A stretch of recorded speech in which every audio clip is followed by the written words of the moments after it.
C'est grâce à l'audace du journalisme d'investigation que des vérités qui seraient autrement restées cachées sont révélées au grand public. Les révélations mettent en lumière l'invisible, remettent en cause les récits établis et changent la perception de la société. Numéro 10. La nourriture constitue une exigence fondamentale pour maintenir en vie tout être vivant. La nourriture se présente sous de nombreuses formes et aspects différents. Les plantes produisent la leur grâce à la photosynthèse. Les herbivores mangent feuillages, fruits et baies, tandis que les carnivores trouvent leurs nutriments en mangeant d'autres animaux. Les humains, cependant, font les choses de manière très différente, ce qui élimine complètement la notion de simplicité. Au lieu de fournir les produits sous leur forme originale, la nourriture passe par plusieurs usines, des établissements qui ont un impact négatif sur l'environnement, pour qu'au final on obtienne un hamburger rempli de graisse et une boisson gazeuse sucrée. Food Incorporated, un documentaire de 2008, explore la face cachée moderne de l'industrie alimentaire et les choses que cette industrie ne révèle pas à ses consommateurs. Le journalisme d'investigation derrière ce film informatif tire la sonnette d'alarme sur la production de viande et les cultures agricoles. L'exploitation massive impliquée et la promotion d'habitudes alimentaires malsaines, tout cela dissimulé par un voile délibéré avec le consentement des agences de régulation gouvernementale. Le réalisateur, Robert Kenner, a révélé la face cachée de l'industrie alimentaire américaine, montrant comment les grandes entreprises privilégient leurs profits au détriment de la santé, de la sécurité des travailleurs et du bien-être animal. En menant de nombreuses interviews, en utilisant des images tournées en caméra cachée et en pratiquant le journalisme d'investigation, il a dévoilé tout le système défaillant. Ces grandes organisations coopèrent pour empêcher les consommateurs de connaître la production de leur nourriture, dès les élevages et poulaillers. Avec des images en caméra cachée, Kenner montre que les animaux vivent entassés, souvent dans leurs excréments. Leur alimentation artificielle provoque des maladies qui touchent aussi les consommateurs. Les poulets, vaches et cochons sont confinés dans des espaces réduits, certains ne pouvant même pas se retourner. L'espace de vie restreint est imposé pour une seule raison, et une seule raison seulement, réduire les coûts. Des espaces plus grands, de l'espace pour se déplacer et des conditions de vie naturelles seraient trop coûteux. Alors à la place, la grande agro-industrie néglige, maltraite et gave le bétail d'antibiotiques bon marché. Les animaux ne sont pas les seules victimes de mauvais traitements. Les travailleurs doivent effectuer leurs tâches dans des conditions insalubres, les exposant aux maladies contagieuses et à de graves problèmes de santé. Le film a révélé comment les géants agroalimentaires intimident les agriculteurs indépendants en les poursuivant pour des semences brevetées.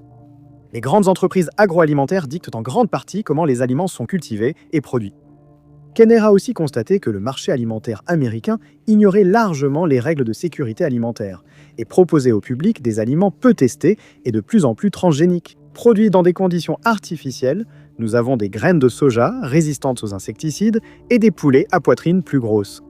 En conséquence directe de la production d'aliments à bas coût, l'Amérique a connu une épidémie d'obésité, de diabète et une augmentation des infections à E. coli.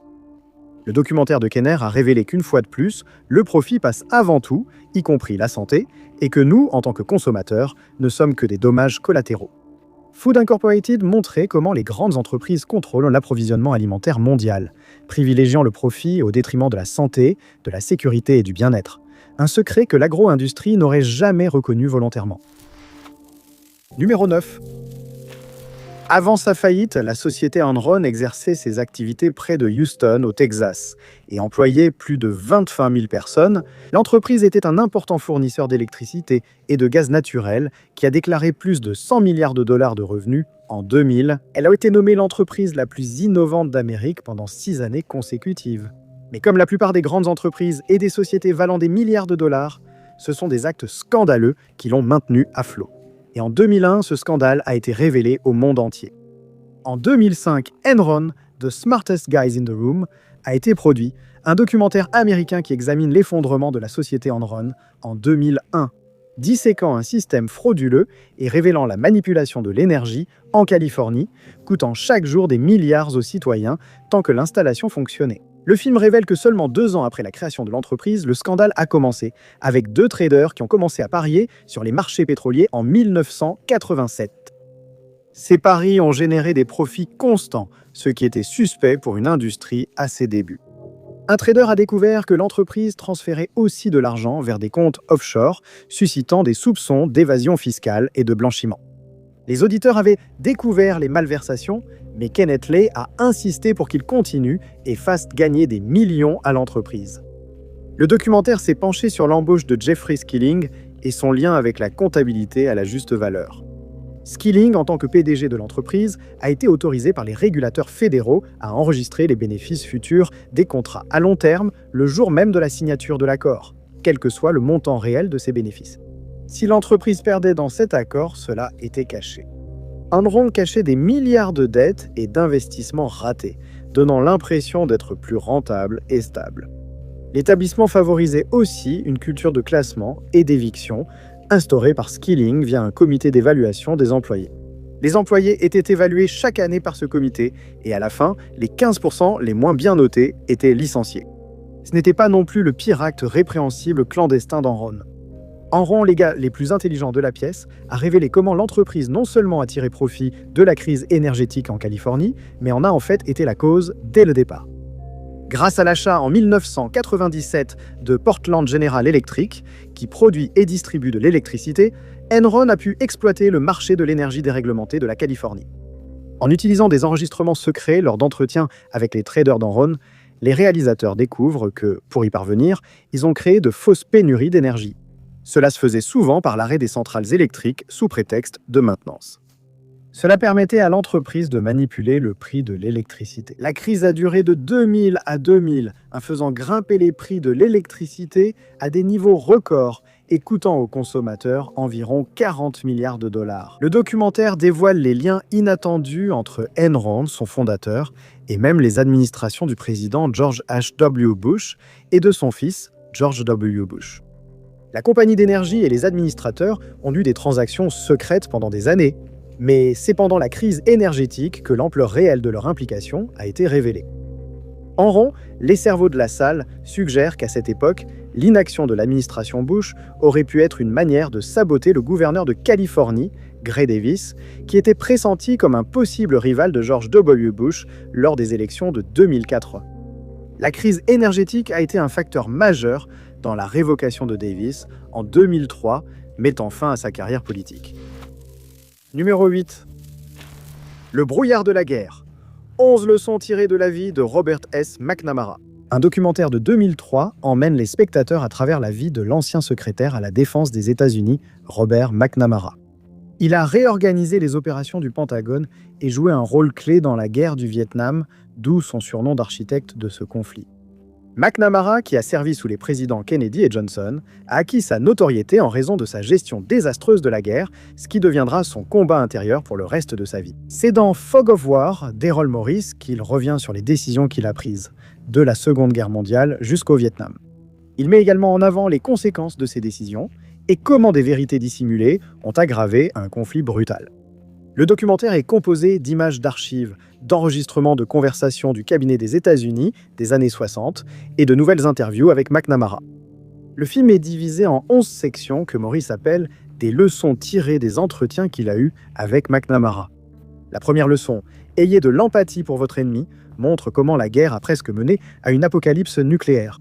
Dans cette partie, il avoue que pendant la crise des missiles de Cuba, les États-Unis et l'Union soviétique étaient à la merci de la chance, et non de la logique ou de la rationalité.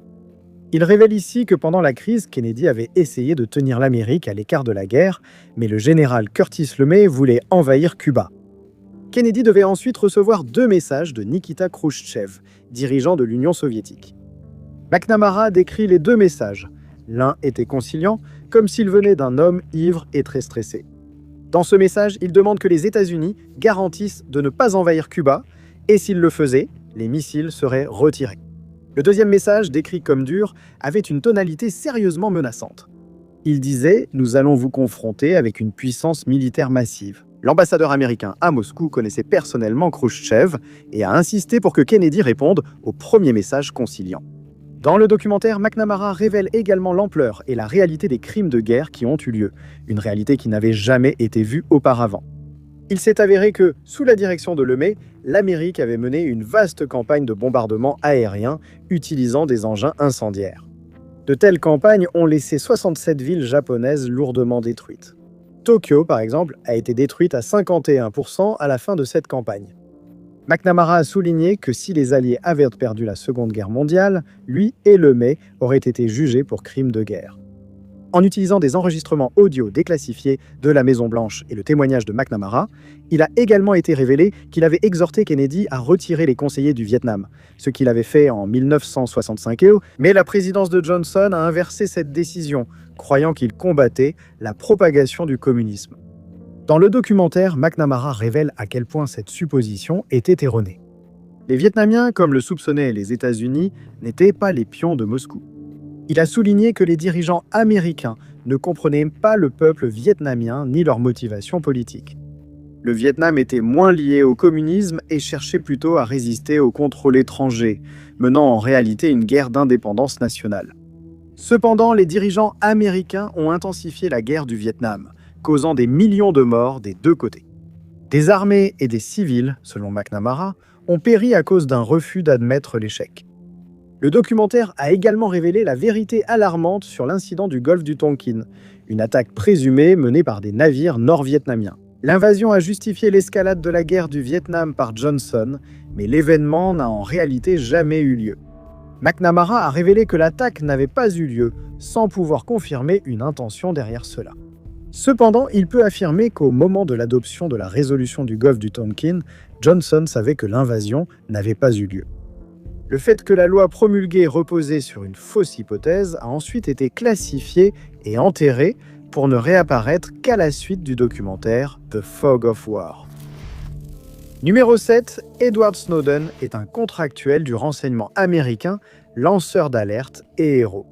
En 2013, il a révélé l'existence de programmes clandestins de collecte d'informations qui remontaient à la NSA, dont l'ampleur est largement abordée dans Citizenfour, un documentaire de 2014 réalisé par Laura Poitras.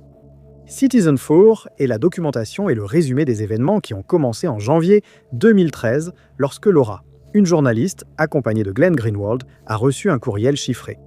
Le courriel est arrivé alors que des journalistes enquêtaient sur les programmes de surveillance aux États-Unis. Le courriel venait d'un inconnu se présentant comme Citizenfour. Citizenfour proposait des informations confidentielles concernant des écoutes illégales et l'implication de la NSA ainsi que d'autres agences. En juin, Laura, Glenn et une équipe de tournage sont allés à Hong Kong pour rencontrer Citizenfour dans une chambre d'hôtel. C'est là que l'auteur des emails s'est révélé être Edward Snowden. C'est ici qu'il révèle de nombreuses informations secrètes qui seraient restées cachées. Ce thriller, inspiré de faits réels, dévoile une atteinte inédite à la vie privée due au programme de surveillance du gouvernement américain.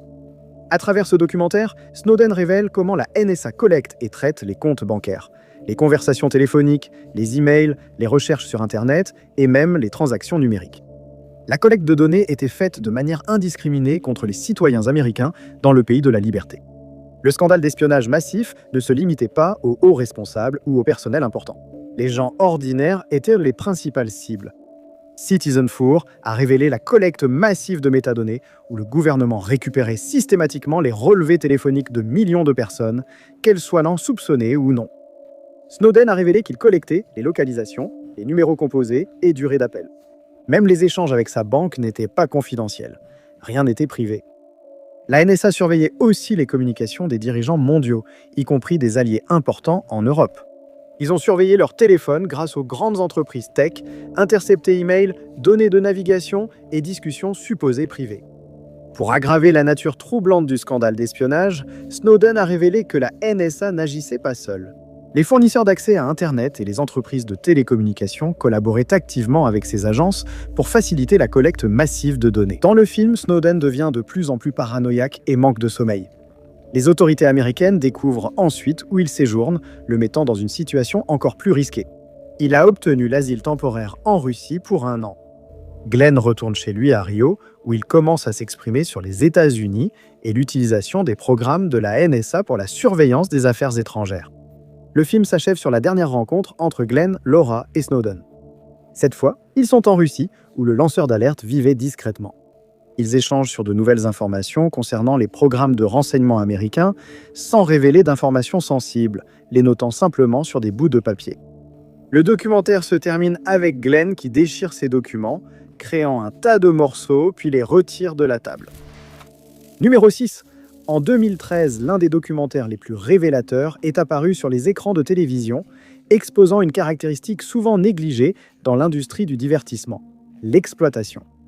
La réalisatrice Gabriela Calper-Wade, derrière le documentaire Blackfish, voulait révéler les horreurs subies chaque jour par les animaux dans l'industrie du divertissement.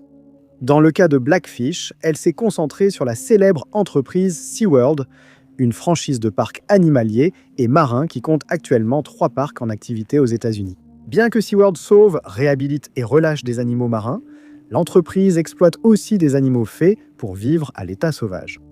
Certains animaux de ces parcs ne peuvent être relâchés. Alors SeaWorld les exploite à des fins lucratives en les forçant à faire des tours et à participer à des interactions rapprochées contre nature avec les spectateurs. Une petite fraction de ces créatures étaient également des animaux capturés à l'état sauvage, ce qui signifie qu'elles ont été capturées dans la nature et amenées dans l'établissement alors qu'elles n'avaient aucune blessure. Cela a depuis été rendu illégal. Blackfish se concentre sur un captif en particulier dans l'industrie, une orque nommée Tilikum, tout en mettant également en lumière la cruauté que subissent d'autres animaux à travers le divertissement marin.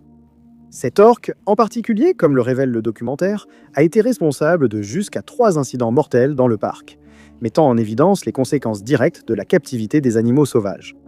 Tilikum était l'une des orques capturées dans la nature arrivée indemne à SeaWorld. Il a été jeté dans un bassin qui était loin d'avoir la taille dont ces animaux ont besoin et a été confronté au harcèlement de la part de ses congénères orques captives. Le film de Gabriela a révélé les traumatismes psychologiques infligés aux orques en captivité, ce qui a entraîné l'agressivité observée dans le cas de Tilikum. Il a aussi révélé une négligence systémique, des conditions de travail très dangereuses et une tromperie délibérée des entreprises dans l'industrie du divertissement marin. La tromperie révélée incluait l'affirmation fabriquée par SeaWorld selon laquelle les orques en captivité vivraient plus longtemps qu'à l'état sauvage. Un mensonge utilisé pour manipuler le public en prétendant rendre service aux animaux. Le documentaire a aussi révélé les informations volontairement trompeuses diffusées par SeaWorld sur les nageoires dorsales effondrées des orques en captivité. SeaWorld trompait ses visiteurs en affirmant que la nageoire était d'origine génétique et que les orques sauvages étaient davantage concernés par la nageoire dorsale tombante. Mais ce n'était pas le cas. Le film a conclu que la nageoire tombante résultait directement de la captivité et du stress. L'affaissement de la nageoire dorsale se produit chez 100% des orques mâles adultes en captivité et chez moins de 1% des orques sauvages. À la suite du film, la réputation de SeaWorld a été gravement endommagée. Une pression publique intense a été exercée sur l'entreprise, ce qui a entraîné d'importants changements et a permis de mettre fin avec succès au programme d'élevage des orques. Cela a également conduit au remplacement du spectacle Chamois Circus par des présentations plus éducatives qui garantissaient la sécurité des dresseurs, les empêchant d'avoir à entrer dans l'eau avec les orques. Numéro 5.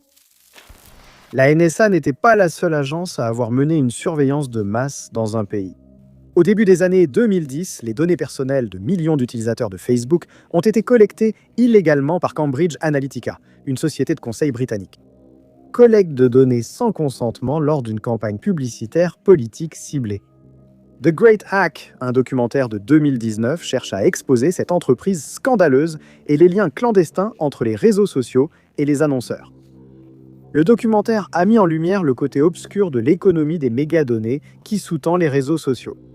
The Great Hack explore comment une entreprise a détourné les données personnelles Facebook de millions de personnes pour cibler de manière précise des civils et des électeurs indécis lors des élections américaines. Le film débute avec Britney Kaiser en perruque rouge au festival Burning Man. Son témoignage devant la commission spéciale de la Chambre des communes est diffusé sur ces images. Il concerne les pratiques infondées de son employeur, Cambridge Analytica. Le contraste entre l'audio et les images représente le lien entre la contre-culture et la culture moderne. Kaiser a été retrouvée par les réalisateurs et après quelques efforts de persuasion, elle a accepté de révéler la vérité sur les activités secrètes de son employeur. Avec un dossier rempli de documents provenant de ses archives personnelles de Cambridge Analytica, elle explique la méthode efficace de micro-ciblage de citoyens sans méfiance, qu'elle appelait les persuadables. Via l'application This is your digital life, l'entreprise a identifié les personnalités, opinions politiques, préférences et aversions pour cibler les utilisateurs de réseaux sociaux avec des publicités politiques personnalisées et anxiogènes, influençant ainsi leur opinion. Soit cela supprimait leur motivation à voter, soit cela les poussait à voter pour le camp souhaité. Dans ce cas, Cambridge Analytica a récolté les données de 87 millions de profils Facebook et les a utilisées pour aider de manière analytique les campagnes présidentielles de 2016 de Ted Cruz et Donald Trump. Le documentaire The Great Hack, avec l'aide de Kaiser, révèle une violation de la vie privée perpétrée par des réseaux de confiance. Comment les données des utilisateurs servent d'armes de guerre psychologiques pour influencer le comportement humain. Au nom de la politique ? Numéro 4. C'était le crime du siècle, un documentaire en 2 parties, écrit, produit et réalisé par Alex Gibney, qui a révélé le secret le plus inattendu du siècle, un secret au cœur de l'épidémie d'opioïdes et de Big Pharma. Il met en lumière comment les grandes entreprises pharmaceutiques ont obstinément fourré leurs sales pattes dans la vaste réserve de substances addictives et en ont choisi une à promouvoir sans relâche auprès du public, orchestrant ainsi une épidémie majeure aux États-Unis. Le crime du siècle dissèque l'implication de cette main sale ainsi que celle des professionnels de santé, corrompus et des législateurs complices, chacun ayant joué un rôle essentiel dans la création des épidémies d'opioïdes et de fentanyl. Dans la première partie du documentaire, les spectateurs découvrent Purdue Pharma et la famille Sackler, ses propriétaires. Il explique leur collaboration avec Curtiss Wright, le 4e du nom, responsable de la Food and Drug Administration. Ensemble, ils ont obtenu l'approbation de la substance OxyContin pour une utilisation à grande échelle. Oxy est un puissant médicament antidouleur opioïde dont l'ingrédient actif est l'oxycodone, appartenant à la classe des stupéfiants. Ce médicament bloque les signaux de douleur via le système nerveux central, ce qui entraîne un risque élevé de dépendance, d'addiction et de surconsommation. Purdue Pharma et la famille Sackler ont directement accusé les utilisateurs d'opioïdes d'abuser du médicament, tandis que le documentaire rejette la faute sur les fabricants et les responsables du marketing eux-mêmes. La forte addictivité de la substance a permis aux compagnies pharmaceutiques de réaliser des profits. Le responsable de la FDA, Curtiss Wright, qui a rédigé l'approbation initiale de l'opioïde, a quitté son poste moins d'1 an après cette approbation et a commencé à travailler pour Purdue en raison du salaire élevé qu'ils lui ont soudainement proposé. Le film raconte comment l'entreprise a fait la promotion agressive d'un stupéfiant très addictif en le présentant comme sûr, malgré des études internes contraires. Ils ont sciemment alimenté une crise, et encore une fois, le profit guidait toute l'opération. Dans la seconde partie du documentaire, les spectateurs ont découvert le marketing de masse du fentanyl, opioïde synthétique puissant d'abord conçu pour traiter les douleurs sévères des patients atteints de cancer. Il est 50 fois plus puissant que l'héroïne et 100 fois plus puissant que la morphine. Il est également très addictif et si puissant qu'une infime quantité peut s'avérer mortelle. À ce stade du documentaire, la crise des opioïdes était déjà responsable de 40 décès par jour. C'est alors qu'Insys Therapeutics a décidé de soudoyer des médecins pour qu'ils prescrivent excessivement du fentanyl, dans le cadre d'un plan plus vaste et complexe visant à frauder les compagnies d'assurance avec des tactiques de marketing mensongères, pendant que les législateurs ignoraient l'encouragement inquiétant à l'abus de stupéfiants. Cette indifférence n'est pas venue sans contrepartie. Des entreprises de stupéfiants comme Insys Therapeutics ont versé des pots de vin aux législateurs pour réécrire la législation, poussant ainsi la substance sur le marché. Le crime du siècle révèle également comment des agents fédéraux de la DEA, qui ont tenté de déterminer l'origine de la crise et d'arrêter le flux massif de pilules, ont été sanctionnés en étant évincés de leur poste par le Congrès. Numéro 3, c'est Seymour Hersh qui a passé des années en première ligne du journalisme politique, recueillant des informations, enquêtant sur des scandales et se concentrant sur l'implication des États-Unis à l'étranger. Ces reportages approfondis et ces révélations ont abouti à un documentaire vaste et minutieux réalisé par Laura Poitras et Mark Obenhaus. Intitulé Cover Up, il explore les efforts inlassables de Hersh pour révéler la tromperie systémique, la violence sanctionnée par l'État, la tromperie politique, les atrocités et les dissimulations orchestrées par le gouvernement. Ces activités se sont étendues de la guerre du Vietnam à l'Irak. Le documentaire de 2025 met en vedette Hersh lui-même, qui accepte de parler de sa carrière, de révéler les secrets qu'il a découverts et d'offrir un accès sans précédent à l'ensemble de son œuvre. En détail, il évoque les crimes de guerre commis par les États-Unis pendant la guerre du Vietnam, y compris ceux du massacre de My Lai. Selon les récits historiques officiels, l'armée a salué l'opération comme une victoire sur le Viet Cong, dissimulant les preuves de ce qui s'est réellement passé lors de cet événement. Hersh, cependant, a rapporté le témoignage bouleversant d'un soldat appelé sous les drapeaux qui a raconté la brutalité du massacre, expliquant que les cibles étaient des centaines de civils vietnamiens non armés, et qu'il avait reçu l'ordre d'un lieutenant, William Calley, d'exécuter un groupe d'enfants à qui il venait tout juste de donner des bonbons, alors qu'ils se tenaient dans un fossé creusé par l'armée qui allait finalement devenir une fosse commune. Hersh a également révélé l'opération Menu dans le documentaire, une campagne secrète d'incendie tactique menée à l'est du Cambodge pendant la guerre du Vietnam.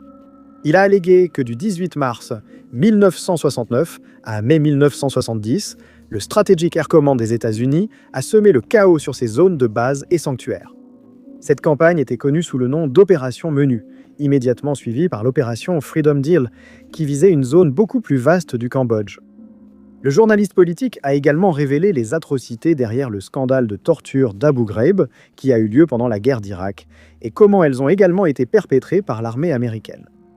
Hersh a rapporté l'opération de torture clandestine menée par l'armée et la CIA sous prétexte de collecte de renseignements, alors qu'en réalité, il s'agissait d'une violation des droits de l'homme. Les détenus étaient soumis à des tortures physiques et psychologiques, ainsi qu'à des humiliations et d'autres actes indicibles. Dans le documentaire Cover Up, Hersh révèle comment le gouvernement a tenté de dissimuler la cause de la mort de 6000 moutons et de la maladie de leurs bergers. Mais le journaliste avait découvert le secret. Les maladies étaient le résultat d'une fuite provenant du Dugway Proving Grounds, une installation dédiée aux équipements de défense chimique, biologique et radiologique.